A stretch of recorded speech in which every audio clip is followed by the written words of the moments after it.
avez des problèmes. La haine va d'abord vers Dieu. Et je vous dis qu'on se trompe. C'est parce que le bon Dieu a eu pitié de nous. Qui de nous remercie Dieu parce qu'il s'est réveillé? On est là, vanité de vanité, on se vante. Donc dans 2 semaines, je viens te rendre visite. Tu es sûr que dans 2 semaines, tu seras là-bas? On fait des faux plans. Dans 1 mois, je vais acheter une voiture. Tu es sûr que tu vas arriver? Commençons par éviter le discours de haine envers Dieu. Ne trompons pas Dieu. Si vous insistez, je vous le dis, vous ne pouvez pas. Quelqu'un vous donne le souffle de vie gratuitement. Mais vous estimez que c'est le voisin qui doit partir. Le voisin m'énerve. Je ne comprends pas pourquoi elle a acheté une chaussure. Le problème des femmes, là alors c'est grave.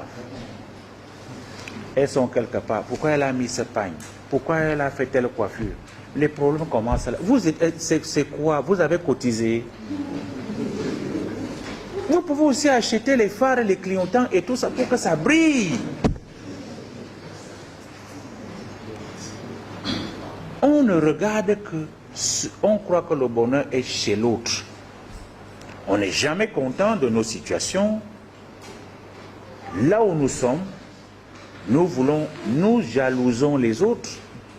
Je vous dis, on peut trouver en chaque compartiment de la vie la source des discours de haine. Parce qu'on n'est jamais content de ce qu'on est. Si je suis comme ça, c'est parce que l'autre a pris ma place. Quelle place? Dites-moi. Chacun de nous a un destin.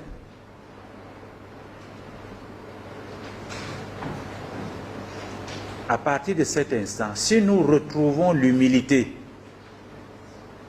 que d'aucuns qualifient de faiblesse, mais l'humilité est une force, celle-là qui nous réconcilie avec le Très-Haut. Je ne vous ai pas dit d'être naïf. Loin de nous ce discours de naïveté. Vous devez être réaliste et comprendre que votre propre bonheur est aussi lié au bonheur des autres. Et j'aime souvent le redire et souffrir que je le redise encore aujourd'hui. Nous sommes aujourd'hui trop préoccupés par le matériel. Et croyez-moi, il ne faut jamais être heureux seul. On vous donne des responsabilités, tu es là tout seul, tu accumules, mais tes collaborateurs ne savent même pas si tu manges, si tu bois, on ne sait même pas si... Non, il faut anticiper. Chacun de nous a besoin d'un peu de lumière. Quand Dieu vous place quelque part, vous devez faire le bonheur autour de vous. Chaque chef qui est chiche, qui a le franc en main, ne mérite pas sa place. Commentez comme vous voulez. Moi, je dois vous dire les vérités.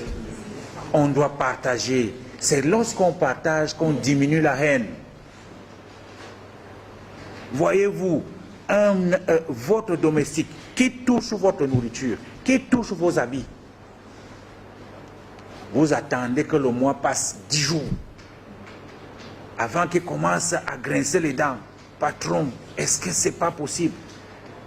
Faites attention. Il faut anticiper, donnez-lui 2 ou 3 mois d'avance. Et au-delà de son salaire, faites quelque chose parce qu'il touche à votre nourriture. Qu'est-ce qu'il ne peut pas faire avec?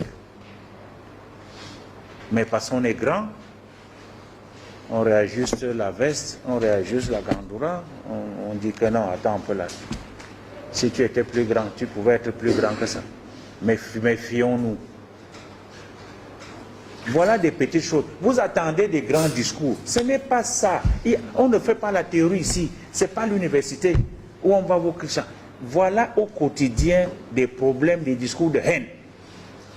Et là, c'est la haine que vous entretenez dans votre propre famille. Parce que vous méprisez le domestique, vous méprisez le chauffeur. Vous méprisez votre épouse. Il faut lui dire merci quand elle vous a fait une bonne sauce.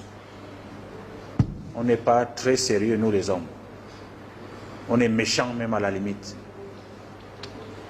Dieu seul sait quand une femme prend du temps pour se brûler les mains. Elle fait le plantain, elle fait le riz, elle fait ceci. Toute cette bonne nourriture, elle pose là. Tu finis de manger, tu ne dis pas merci. Les femmes ne sont pas en reste. Parce que nous aussi, on se bat beaucoup. Matin, midi et soir, on transpire. On amène quelque chose à la maison. Mais quand on arrive, accueillez-nous bien.